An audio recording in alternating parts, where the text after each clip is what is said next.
buy these in the shops.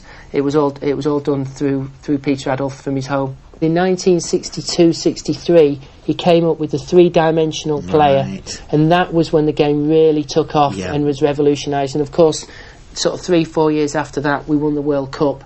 The team on its own, in a standard Subbuteo, green and white Subbuteo box, would go for about £60, that particular team. Yeah.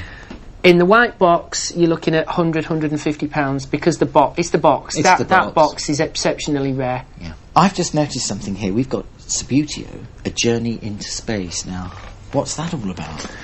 Well, Peter Adolph was a very shrewd man, and he came up with lots of different games. Speedway, amongst other games, and Journey into Space was one of these other games that they made. I've never played it.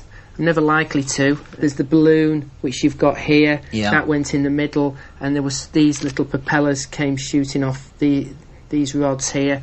Very futuristic. Yeah, well, you know, it was the age of the space race at the time, so he came up with a game. It was done sort of 1955, mid-50s, 2 or 3 years, not done for very long.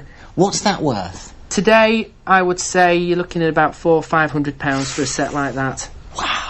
I noticed there's some Subbuteo Beatles figures here. Everybody thinks of Subbuteo, they think of a game. This wasn't a game. This was just 4 Beatles figures in a box. You didn't do anything with them. It was just a thing that they did in about 1962. Super rare. That's probably one of the rarest items that ever got the Subbuteo brand on it.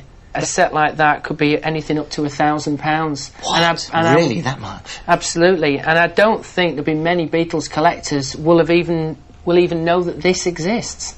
Are there any tips you could give anybody in investing in Subbuteo? Start with the new stuff, because there's definitely the new items that are being made, the new teams that are being made will become collector's items in the future, because they're not as mass-produced like they were even in the 60s and 70s. But if you're going to buy items from the past, then I would say find it boxed, complete, nothing broken. That's the key to any collecting, but certainly with Subbuteo, because the value really does drop considerably.